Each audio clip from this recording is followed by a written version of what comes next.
Bem-vindo ao Trechos do Eliseu, um canal não oficial de vídeos exclusivos do pastor Eliseu Rodrigues. Eu saúdo a amada igreja com a paz do Senhor Jesus. É um prazer estar de volta a esta casa para, reunidos, podermos cultuar o precioso nome de Jesus e ter o privilégio de pregar a sua poderosa palavra a um povo que a ama. Ao pastor presidente, pastor Jairo Santana, mais uma vez, minha gratidão, pastor, pela oportunidade que me é dada a servir o povo que Deus lhe tem confiado.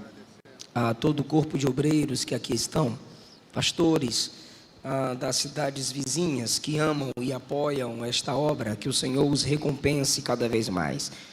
O coordenador é o pastor Lucas Braga, a quem eu expresso também a minha gratidão mais uma vez. Ao líder da Almadecarp, pastor Misael Cesário, minha gratidão expressa, por favor, toda a sua família, pelo carinho, pela ética, pela educação de sempre. O líder, pastor Gesiel Santana, está por aqui? Tá bom, meu abraço, minha gratidão, em nome de Jesus. Agradeço a Jesus pela vida da minha esposa que me acompanha, a missionária Luana. É o instrumento gracioso de Deus na minha vida. Eu estava pregando em Maringá, preguei em Brasília depois, e eu disse, eu não vou a Ribeirão Preto de avião, eu vou de carro, que eu quero levar minha família, mostrar para a Luana o que é que Jesus faz ali, para ela sentir de perto como é adorar a Deus aqui com vocês, e meus filhos criarem esta memória de como o fogo de Deus aquece os nossos corações aqui. Queridos, depois da pregação, alguns livros meus estarão disponíveis lá na saída.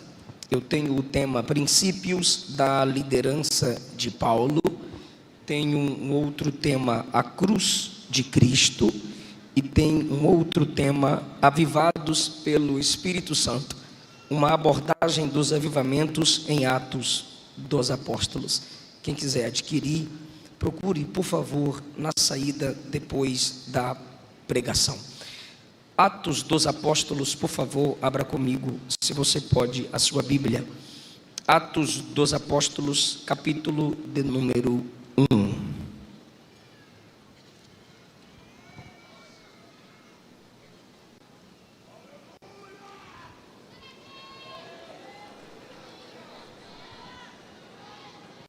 Glória a Jesus.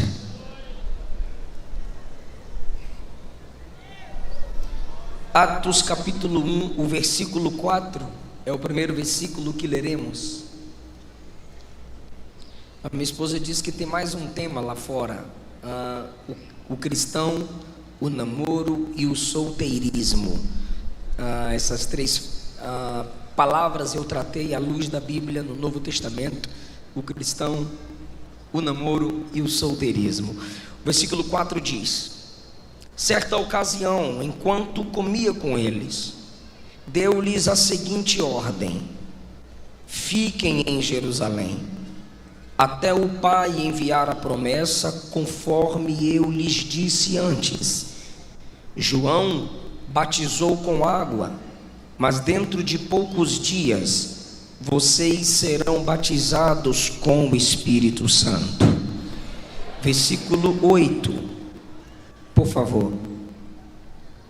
Vocês receberão poder quando o Espírito Santo descer sobre vocês, e serão minhas testemunhas em toda a parte, em Jerusalém, Judeia, Samaria e nos confins da terra. Capítulo 2, por favor. Capítulo 2, versículo 1. E no dia de Pentecostes, estavam todos reunidos no mesmo lugar. De repente veio do céu um som, como o de um poderoso vendaval, e encheu a casa onde estavam sentados.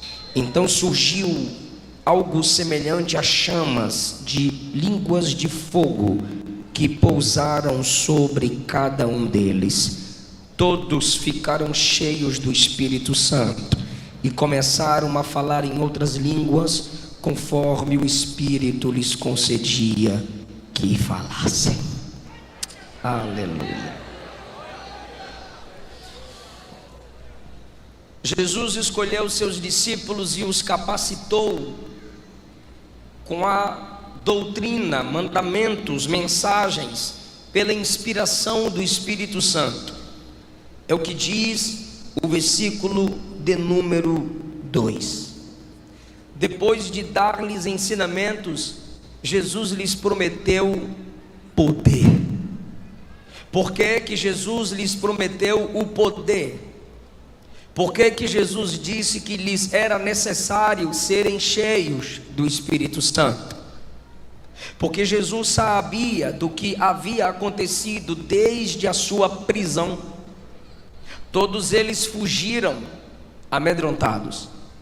No dia da ressurreição, Atos 20 e 21, Gênesis, de novo, errei, João 20 e 21, eles estão trancados e amedrontados, ainda pós-ressurreição, duvidam das mensagens dos mensageiros que dizem que Jesus está vivo.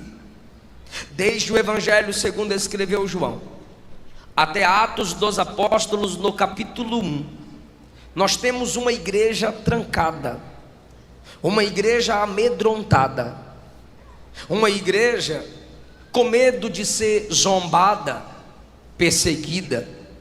Igreja essa que sabia para o que haviam sido chamados, para anunciarem a mensagem do reino. E a esse povo sem autoridade, a estes amedrontados, a estes trancafiados, Jesus diz no versículo 5 que seriam batizados com o Espírito Santo. Jesus lhes prometeu que não lhes foi necessário apenas o batismo de João, era necessário receberem um novo batismo, só que com uma função diferente. Daqui a pouco a gente fala sobre isso, com um método diferente, para uma necessidade ou um propósito diferente. Jesus não apenas promete esse empoderamento no versículo 5, Jesus diz no versículo 8: vocês vão receber o poder quando o Espírito Santo descer sobre vocês. E agora Jesus deixa claro o propósito: vocês serão as minhas testemunhas. Resumidamente, ele está afirmando: depois que vocês receberem este poder, vocês serão capazes de morrer pela mensagem que pregarão. Vocês vão perder a vida, mas não vão perder a mensagem.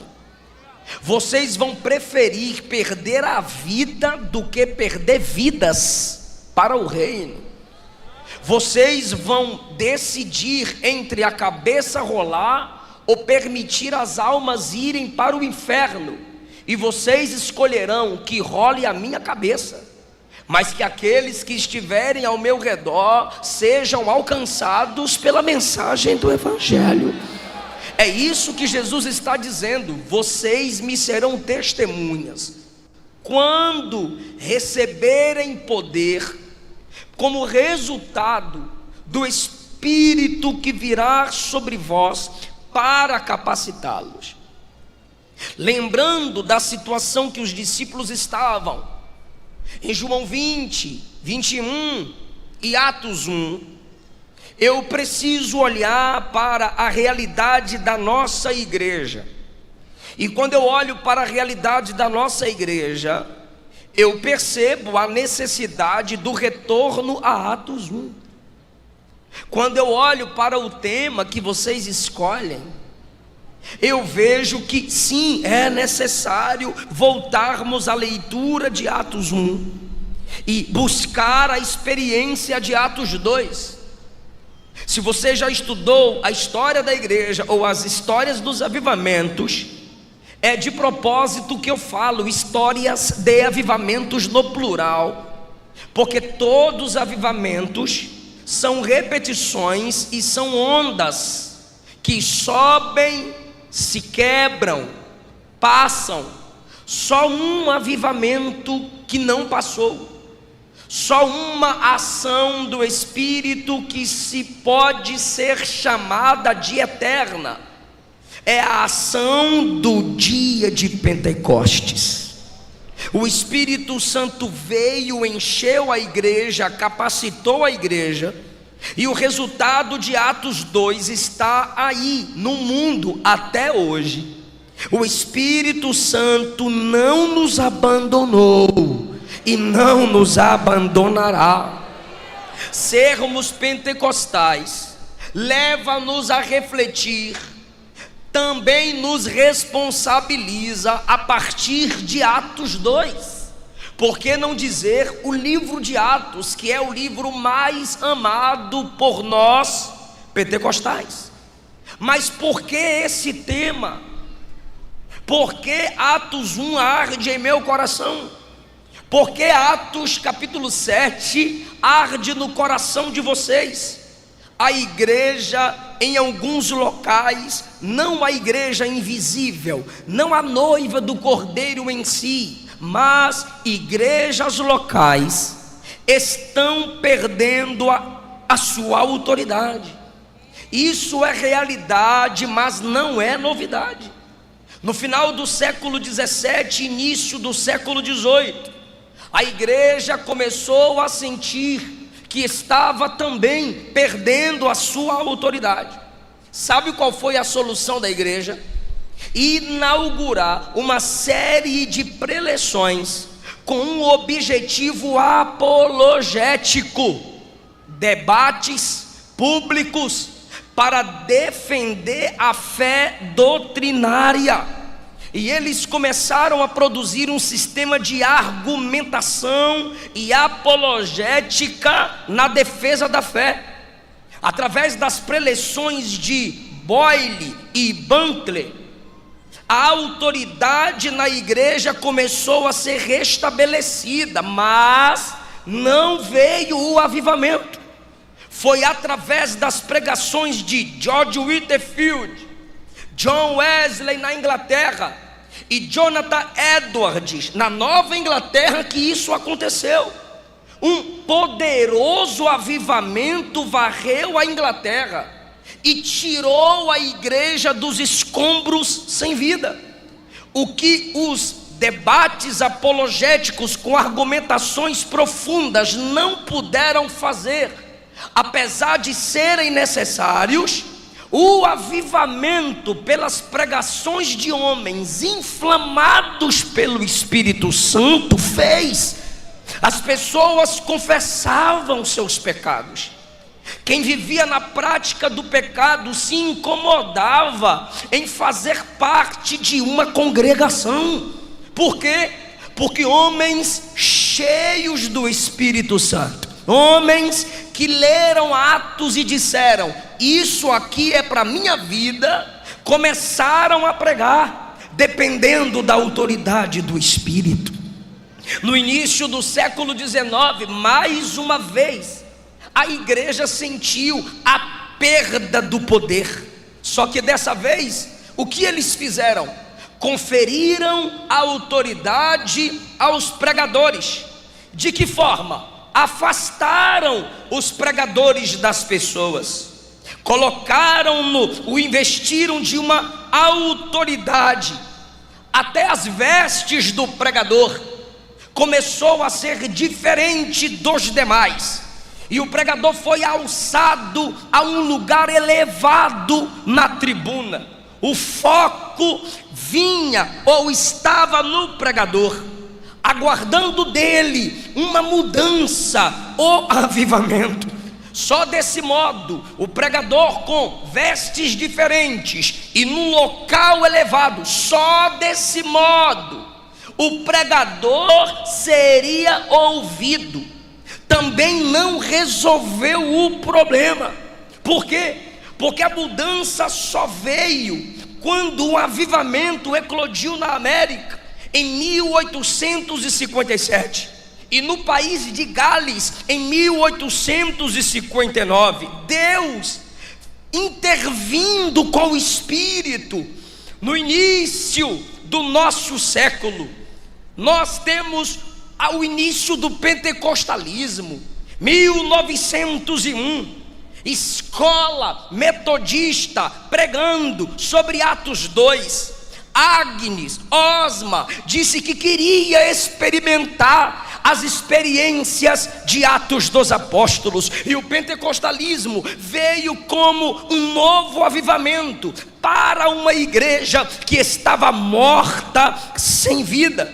Os pregadores não mudaram a mensagem, mas as mensagens de pregadores cheios do Espírito começaram a mudar o mundo. Os sermões eram os mesmos, só que agora vazados pela unção do Espírito Santo.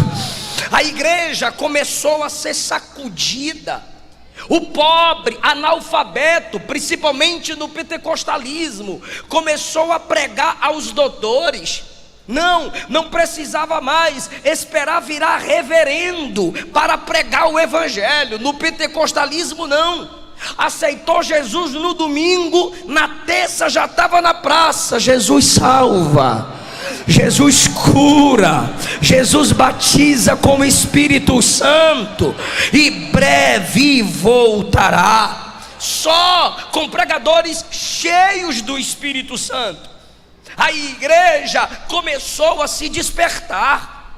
É claro que a solução do início do século XVIII, do início do século XIX e para o nosso tempo é a mesma, como foi em Neemias capítulo 8. O que, pastor? Abrir as escrituras. Só que o que eles pensaram é: invista o pregador de autoridade, separe o pregador das pessoas. E graças a Deus, através dos avivamentos e principalmente do pentecostalismo, e isso até pastores cessacionistas reconhecem, através do pentecostalismo, o sacerdócio real, tão pregado por Lutero, foi despertado na igreja.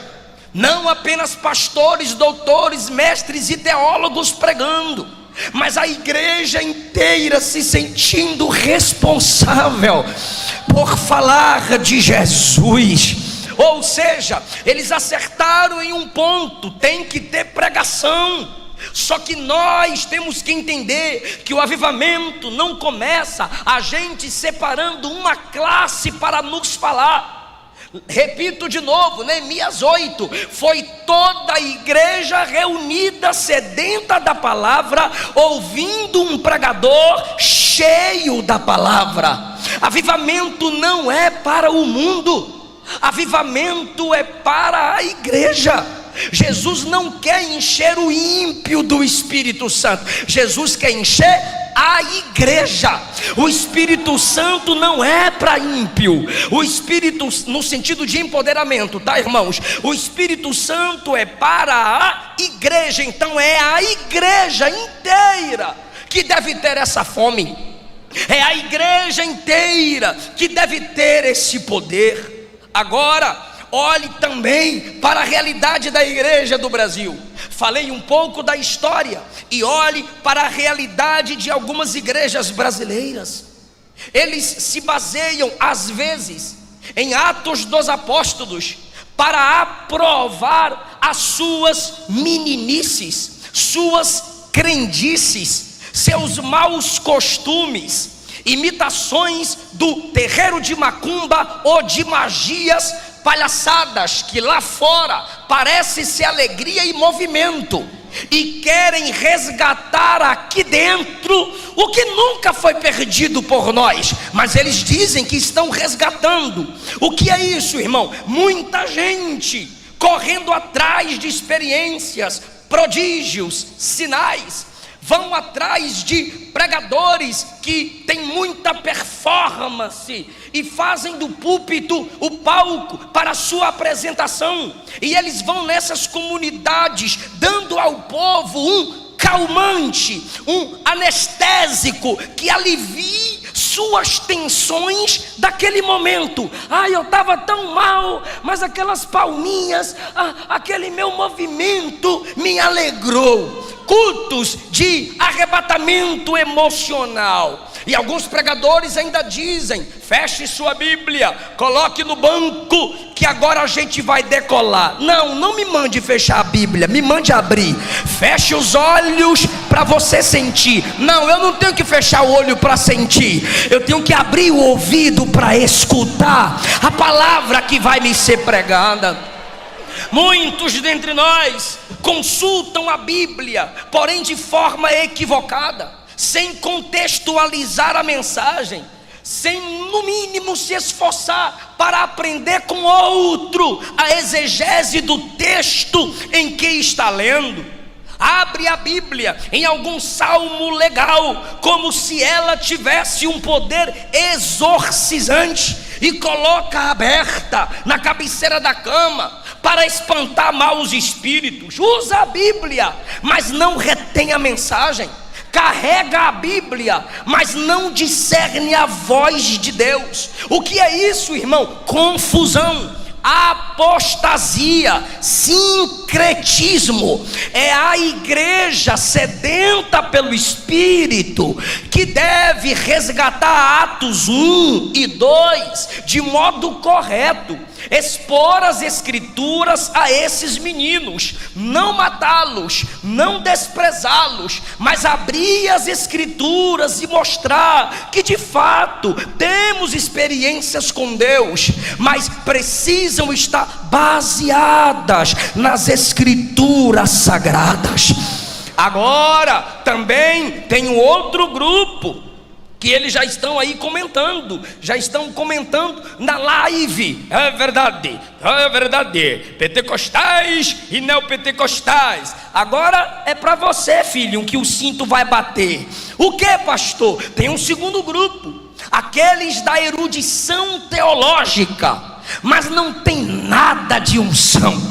Erudição teológica, luz na mente, muita capacidade hermenêutica, muita capacidade de exegese, domina grego, hebraico, aramaico, mas não quebra o jugo de ninguém, não alcança o coração de ninguém, se tornam críticos da net, youtubobos, abrem um canal no YouTube para ficar falando dos problemas da igreja, e eles têm uma síndrome messiânica. Parece que a conclusão de seu curso teológico o capacitou a ser a solução da igreja. Interessante. Na internet é o bichão mesmo, mas na igreja local, nem na escola dominical faz a diferença. Na igreja local não tem um novo convertido que ele discipula. Isso é soberba. Você acabou de se tornar um protótipo de Satanás na sua igreja.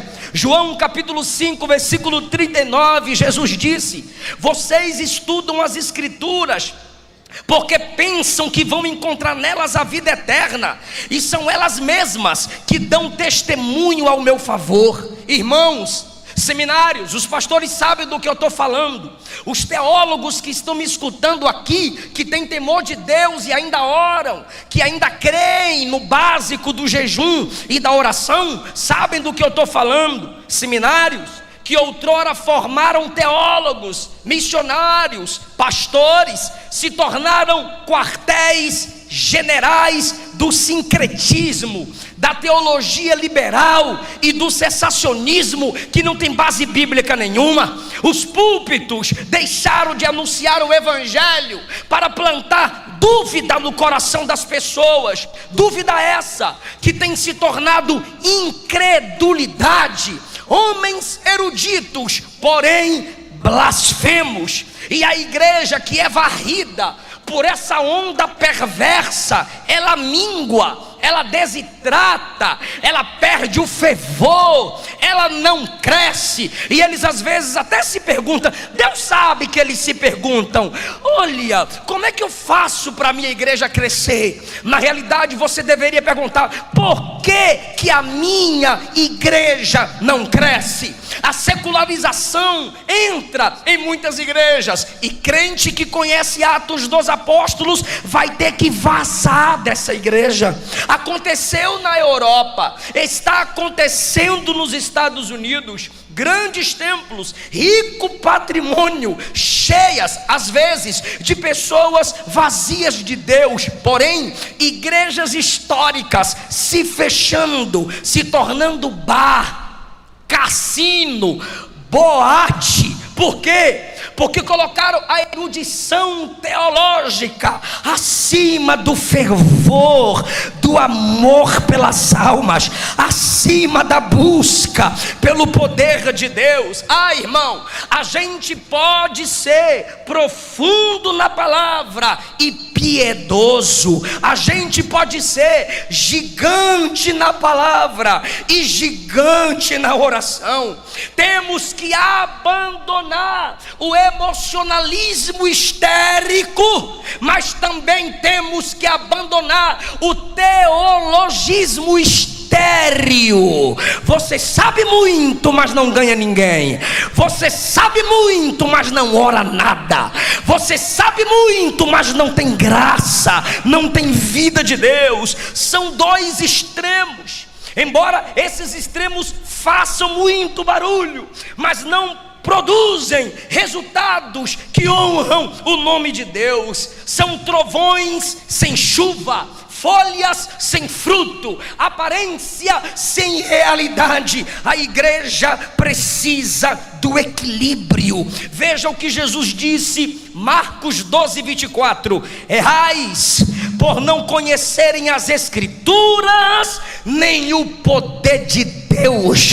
Tem gente que conhece as Escrituras, mas não conhece o poder. Tem gente que conhece o poder, mas não conhece as Escrituras. E tem gente que não conhece nenhum nem outro.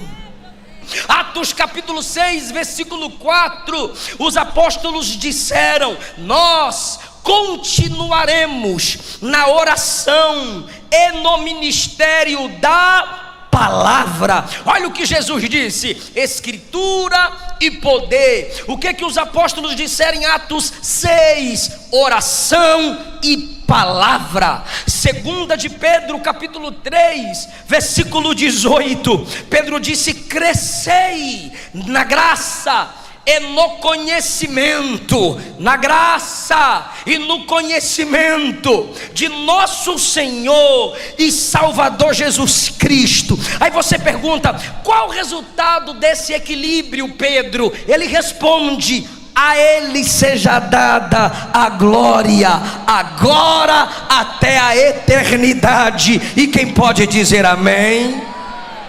Então, fazendo essa leitura histórica, fazendo essa leitura do desequilíbrio atual, eu quero anunciar-lhes algumas lições em Atos capítulo 1. Primeiro lugar, até o derramamento do Espírito, a igreja estava trancada. Atos 20, trancados.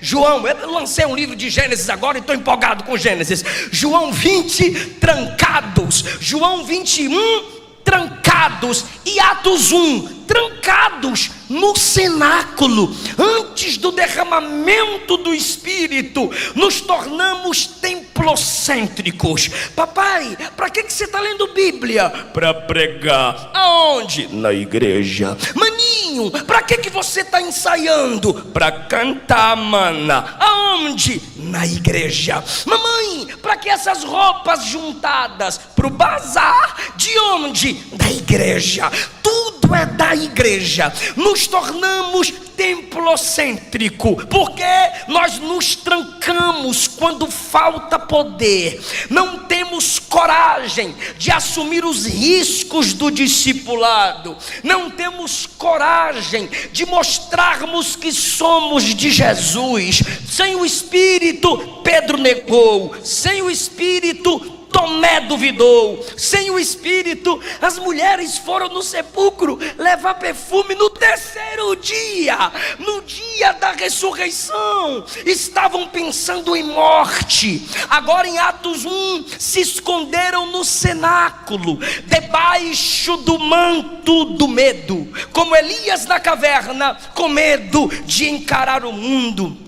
Segundo lugar, precisamos de Atos 1, porque muitas igrejas, como eles, têm conteúdo, mas não têm ousadia, amor pela letra, mas não tem paixão pelas almas, obreiros com títulos de evangelista, que não evangelizam mais ninguém, excelentes músicas, bons planos para dentro da igreja. O que é isso? Sal no saleiro. O que é isso? Lâmpada debaixo do balde. Crentes narcisistas. Sabe de onde nasceu isso? Narcísio, um camarada bonito, não estava olhando no espelho, mas olhou para um rio cristalino, uma fonte cristalina. E quando ele olhou para a fonte cristalina, ele disse: como eu sou bonito. Aí se aproximou: olha, eu sou bonito mesmo. E chegou mais perto: como eu sou lindo. Caiu na fonte e morreu afogado.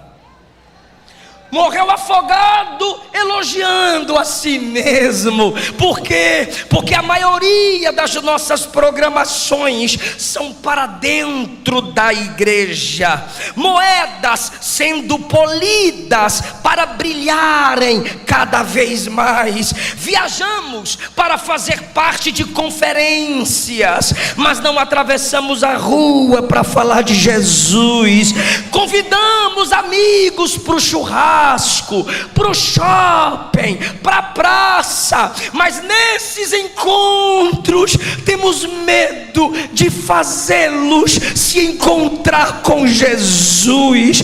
E olhando para dentro da igreja, sepultamos os crentes velhos. E aí? E batizamos quem? Os filhos dos velhos que sepultamos. Agora fica complicado. Batizamos os filhos dos velhos que sepultamos, e esses filhos dos velhos que sepultamos até querem se casar, mas aí começa a fazer faculdade, e aí sai da faculdade querendo ser mãe de pet, pai de pet, não querem mais fazer filhos. Não evangelizamos e não temos mais filhos. Quem vai congregar na igreja do futuro? Olhamos para essas pessoas e as comparamos com os discípulos. Eles queriam destronar Roma, mas agora estão trancados. Mas a guerra de Jesus não era contra Roma, era contra o pecado. Outra vez, eles quiseram lançar fogo nos samaritanos, e Jesus disse: eu não vim destruir, eu vim salvar. Ou seja, estes mesmos que lutavam guerras políticas não têm poder para ganhar almas, não têm poder para evangelizar. Igualzinho muitos dentre nós, grita pelo time, defende o político de estimação, fala mal dos erros da igreja, mas não evangeliza. Quem é esse pastor? Covarde, idólatra, fofoqueiro e vazio. Por quê? Porque estamos esquecendo nossa missão primária. Não importa o que dizem. O pentecostalismo é o maior ramo do cristianismo. Pesquisas afirmam, dentro de 20 anos, o pentecostalismo é o ramo do cristianismo que mais crescerá, porque está em nossa veia evangelizar. Mas pastores, é sério o que eu vou falar? Já perdemos em pentecostalidade, em experiências pentecostais, para o interior da China. Já perdemos para a África. se estivermos num alto grau de posição, em terceiro lugar, de reconhecimento de pentecostalidade. Estamos mal acostumados com muitos confortos, queremos buscar o batismo com o Espírito para ficar na igreja, lá. Não, pentecostalismo é: quem é batizado está preparado para pregar, quem é batizado tem que ir ganhar alma, quem é cheio do Espírito tem que se despertar para arrancar as almas das garras de Satanás. Então, primeiro lugar, o desequilíbrio; segundo lugar, igreja trancada; terceiro lugar, somos reciclados ao invés de avivados. Quarto lugar, tu vai começar a despertar agora para essa igreja com as mesmas características que eu disse aqui. O que é que Jesus faz? No versículo 5, João batizou com água, mas vocês serão batizados com o Espírito Santo. O que é que Jesus disse para essa igreja no versículo de número 8? Vocês vão receber poder. Eu começo e você conclui. O que é que Jesus disse? Vocês vão receber. Isso, como ficou lindo. O que que Jesus faz e fala em quarto lugar para essa igreja desequilibrada, para essa igreja reciclada e não avivada, para essa igreja que tem conteúdo mas não tem ousadia? Ele promete poder. Se prepare, pentecostal, para alegrar seu coração. Por quê, pastor? Porque poder aqui é dínamos, é dinamite, e dinamite explode com fogo. Quando a dinamite explode, até a pedra se quebra. É por isso que no capítulo 2 o Espírito desceu como fogo, porque o fogo lança luz sobre as trevas, o fogo aquece o que está frio, o fogo queima os entulhos do pecado. O fogo não pode ser contido, quanto mais tentar conter, ele vai se alastrar, ele vai saltar obstáculos. Por isso Jesus disse: Jerusalém, Judeia, Samaria e até os confins da terra, fogo e dinamite não trabalham de modo oculto. Viu, crente 007, crente vampiro gospel, que só vem na ceia para beber o sangue de Jesus e desaparece, não congrega, não ora, não evangeliza, não jejua, mas quando o fogo chega, o invisível se torna perceptível. Aleluia! Ah, irmão, eu sinto Jesus aqui. Onde tem fogo, as pessoas notam. Para de reclamar que você não tem oportunidade. Quem tem o fogo do Espírito não precisa de oportunidade, porque o Espírito arde nele, o Espírito se manifesta nele, por mais simples que seja seu serviço, por mais simples que seja seu trabalho. Perguntaram a John Wesley: por que as multidões vêm te ouvir pregar? Ele disse: não, eles não vêm me ouvir pregar, eles vêm me ver queimar, eles vêm me ver arder. Ei, músico, não é só para tocar, é para arder. É cantor, não é só para cantar, fazer belíssimas e mostrar sua capacidade musical. É mais do que isso, a gente tem que arder. Ei, pregador, não é só para ter uma boa exegese. O mundo tem que olhar para nós e tem que ver o fogo do Espírito arder. Arder como, pastor? Ódio pelo pecado, amor pela alma do homem, amor pela igreja, amor pela palavra. Essa chama não vai se apagar, essa chama não vai se apagar. Aleluia! Quando perguntarem por Por que o grande templo já está lotado? Teve que fechar os portões, porque não cabe mais. O que acontece lá todo ano? Fogo. O fogo arde e as pessoas se tornam chamadas, aquecidas.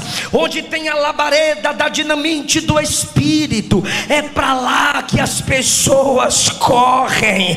Mas veja o que Jesus disse, quinto lugar, promessa do Pai. Me ajuda, que é só 7 pontos a mensagem. Diga, promessa de quem? Me ajude, promessa de quem? Do Pai. Olha o capítulo 2. Cumprindo-se o dia de Pentecostes, estavam todos reunidos no mesmo lugar. De repente veio do céu. Sabe por quê, irmão? Avivamento não é produzido na terra.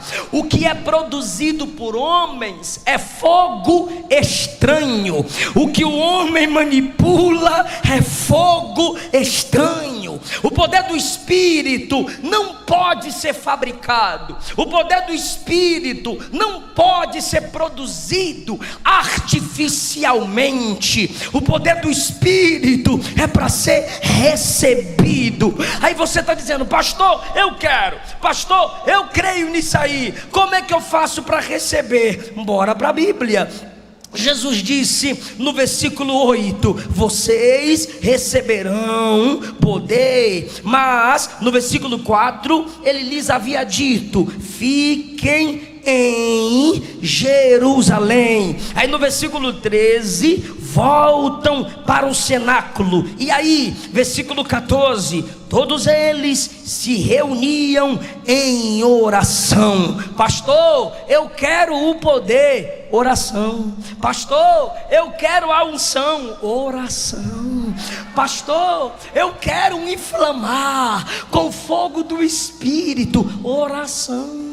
Jesus passou 40 dias pregando na terra. No 40º dia ele subiu, e o Espírito desceu que dia? No 50º, no dia de Pentecostes. Pentecostes é 50 dias da festa da colheita. Se Jesus subiu no 40º e o Espírito desce no 50º, então faltaram 10 dias. Sabe o que aconteceu lá em Atos? Primeiro dia, vem Espírito. Segundo dia, desce Espírito. Dia 3, vem Espírito. Dia 4, manda poder, Espírito. Quinto dia, vem promessa do Pai. Sexto dia, vem revestimento de poder. Sétimo dia, vem empoderamento do alto. Oitavo dia, vem Paracletos. Nono dia, vem Consolador. 10º dia, foi Jesus quem disse: vai Espírito Santo, vai Espírito Santo. Eu rogarei ao Pai e Ele vos dará outro Consolador. Ele veio e está com a gente até hoje. Pastor, eu caí, Ele te levanta. Pastor, eu pequei, Ele te perdoa. Pastor, estou me sentindo sujo, Ele te santifica, mas não desiste de você. Se alguém concorda com essa palavra, adore a Jesus.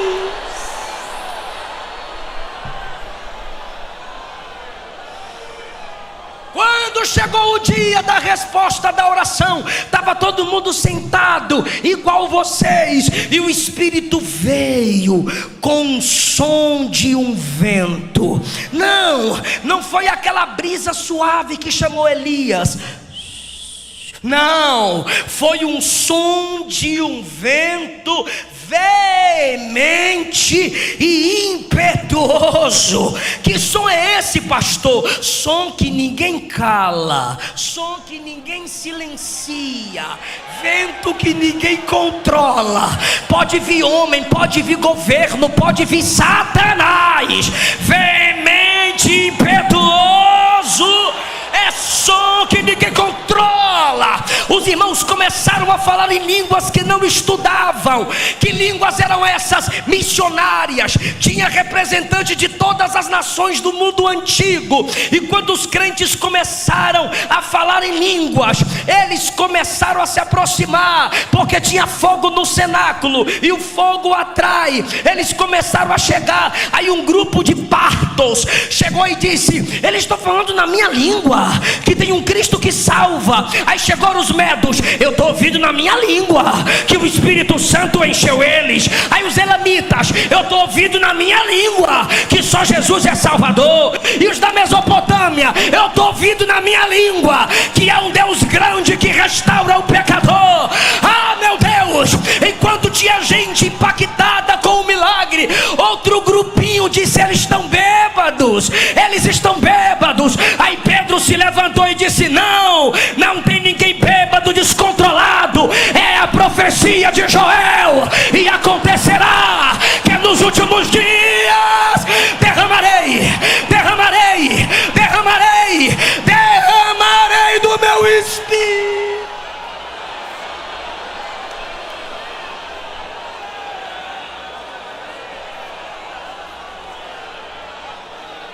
Somos chamados de doidos, desequilibrados e barulhentos. Então se levante como Pedro e diga: não é doido, não é desequilibrado. Barulhento pode ser, mas nem doido nem desequilibrado. É a profecia de Joel. Ele derramou.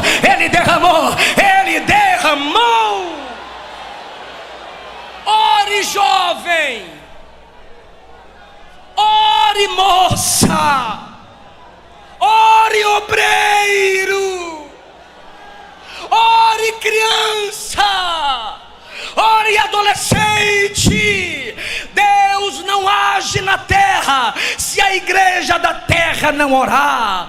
Deus não manda fogo do céu à terra se quem está carnal na terra não clamar. Se encha. O que é ser cheio, pastor? É ser controlado. Pega o crente vazio, qualquer vento, qualquer barra de saia, qualquer bonitinho da net. Agora pega o crente cheio. Por que ele não cai? Está cheio, está controlado pelo poder do Espírito. Abra a boca e adora Jesus se você crê na palavra. Abra a boca e adora Jesus se você crê no poder do Espírito. Pastor, mesmo de joelho, vai luta, vai ter perseguição, vai ter prova, vai. E aí é que ninguém derruba quem já está no chão, ninguém derruba quem já está prostrado. Ah, meu Deus, Deus me manda falar algo aqui, que Ele me manda falar em alguns lugares. Um crente fraco de joelhos é mais forte do que 1000 demônios de pé.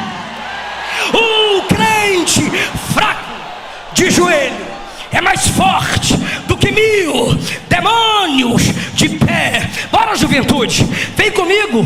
1, 2, 3. Um crente.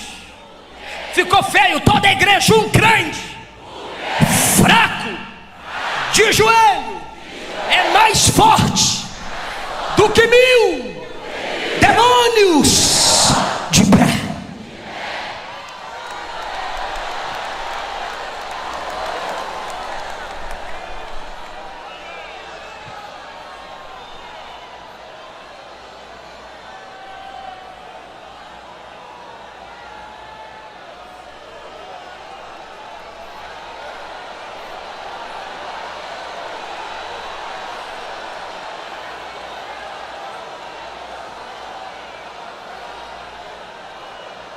E o diabo é ousado, ele vai dizer: mas você é fraco. Mas estou orando.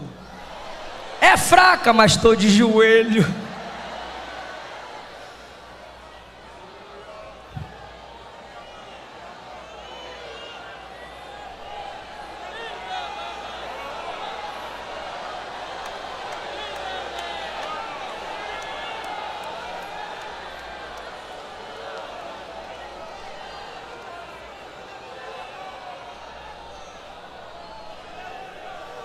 Quem é de oração está sentindo o que eu estou sentindo aqui.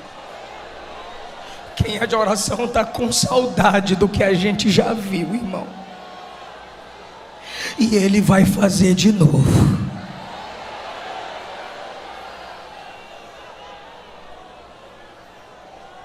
Eu poderia estar em qualquer outro lugar,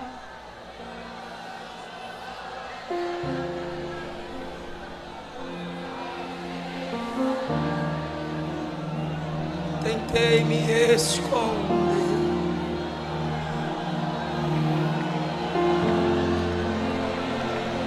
mas tua glória me atraiu, tua presença. É que a sarça pegou fogo e não se consumiu.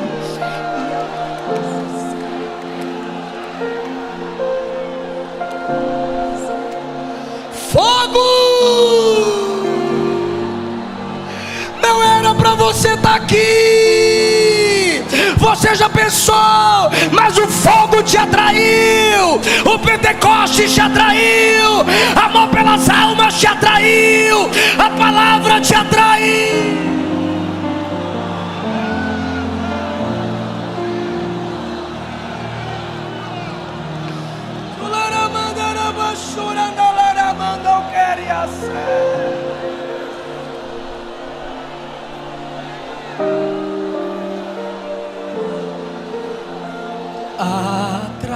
Atraídos pela tua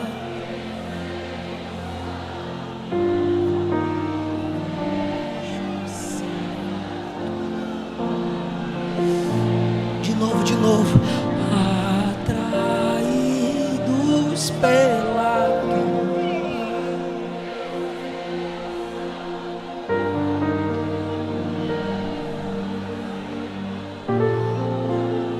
E agora? Essa chama não se apaga, não se apagará. Essa chama não se apaga, não se apagará. Essa chama não se apaga e não se apaga. Põe a mão assim, ó. Essa chama não se apaga, não se apagará. Essa chama não se apaga, não se apagará.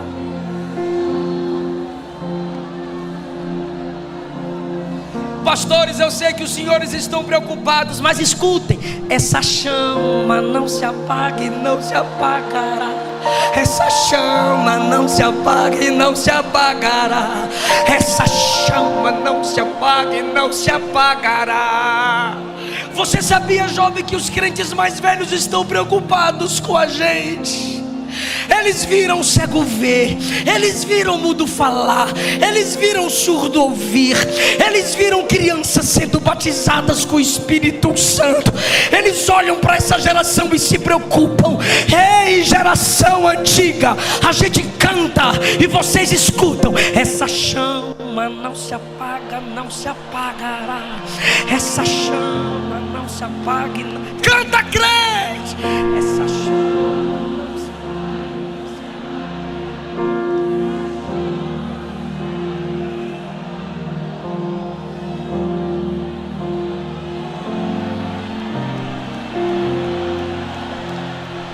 enche-me,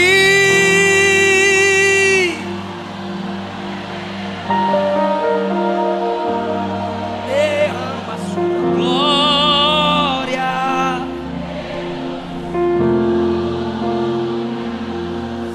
enche-me.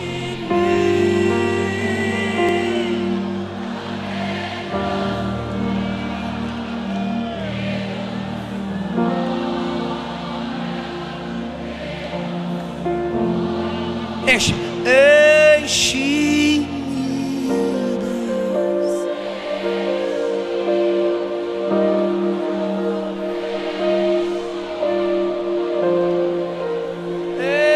Enche-me. Seja curado agora. Enche-me. Seja curado agora. Seja restaurado agora.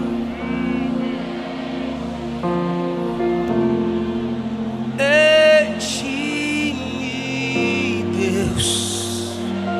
Seja batizado com o poder do Espírito agora.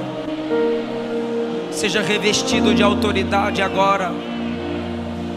Esses demônios que roubam a sua paz são expulsos na autoridade, no poder da unção que está sobre a sua vida agora.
Perdoa, Espírito Santo.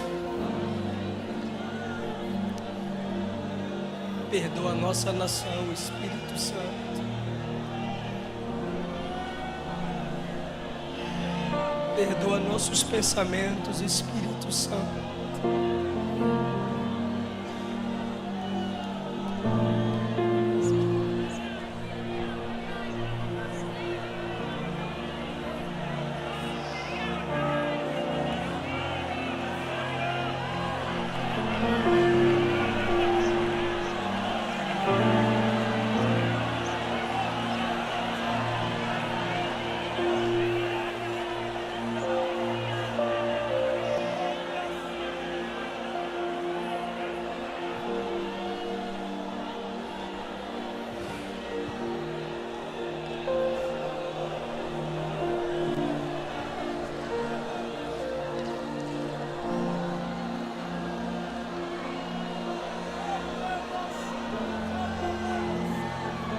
Ainda tem glória a Deus, ainda tem lágrimas nas assembleias de Deus.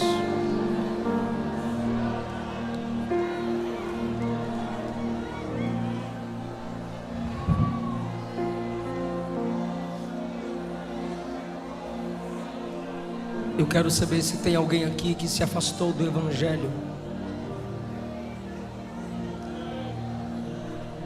mas quer voltar para Jesus hoje.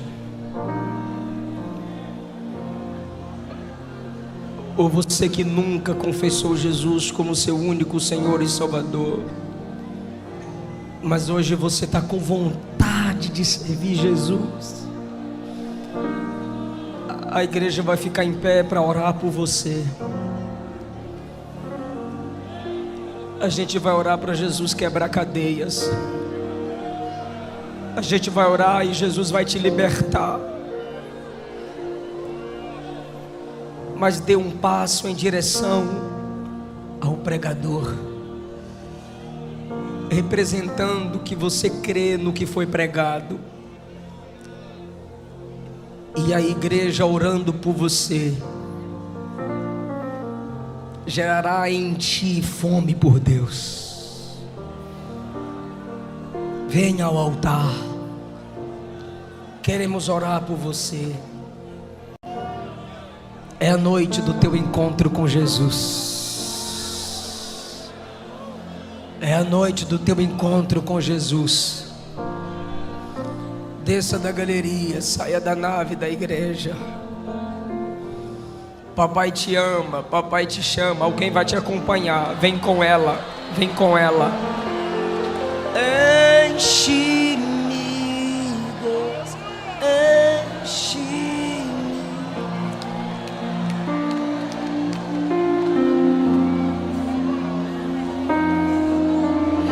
Volta, filho, papai te ama. Volta, filha, papai te chama.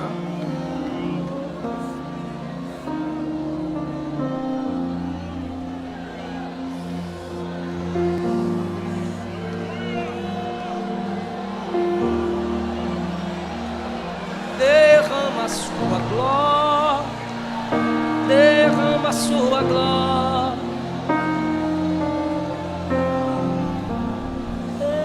Enche-me, Deus.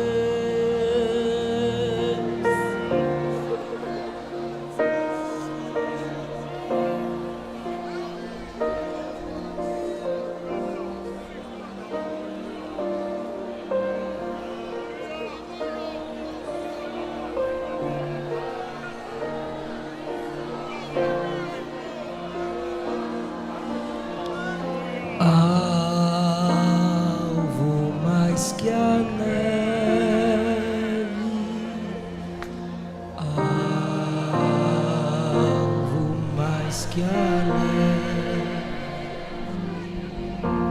Se nesse sangue lavar, mais alvo que a neve.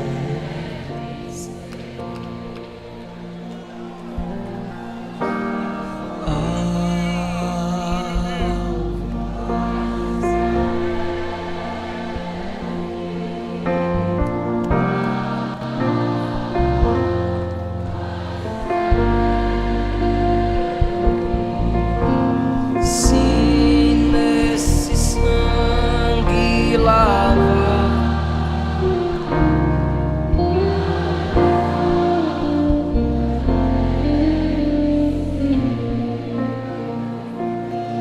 porque te abates,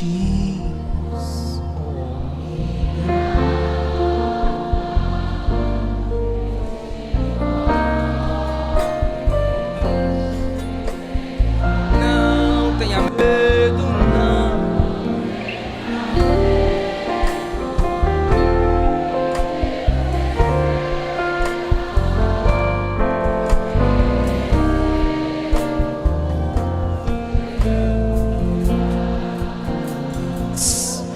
Foi na cruz, foi na cruz, meus pecados.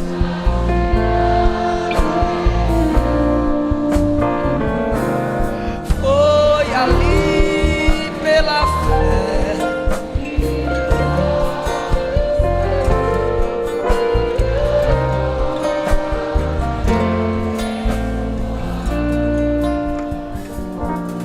Eu ouvia falar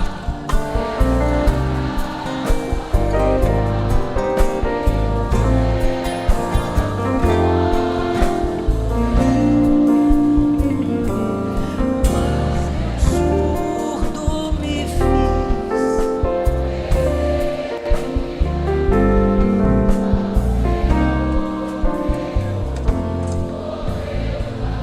Canta, canta, que ele lembra, ela lembra.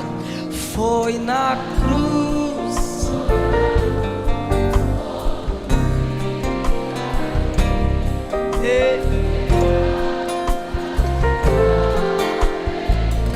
foi ali pela fé.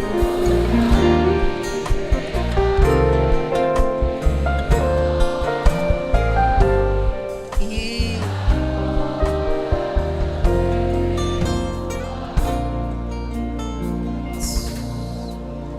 tudo entregar.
porque muitos deles pensaram que Deus esqueceu.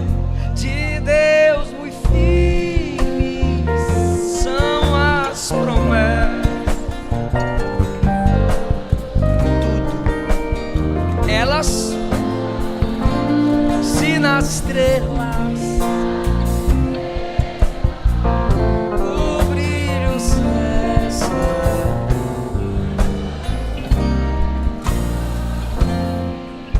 Estenda as mãos para eles, igreja. Senhor, aqui estão essas vidas que ouviram a sua palavra. Ainda tem pessoas que estão se deslocando de seus lugares, porque é o Espírito Santo quem as toca. Não é obra de homem, é obra de Deus.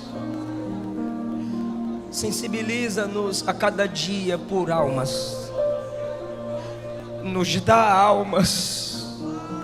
Firma essas pessoas da sua presença. O Senhor confirma o ministério do teu servo nesse lugar. O Senhor confirma esse congresso. O Senhor confirma o tema. E cada uma dessas que estão aqui só vem porque o Senhor atrai. Porque dele, por ele, para ele são todas as coisas. A graça que atrai é a graça que sustenta. Deixa eles passarem aí.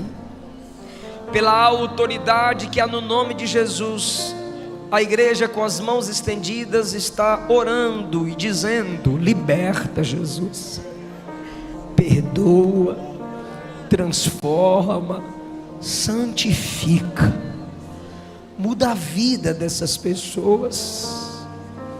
É o Espírito Santo quem opera a regeneração.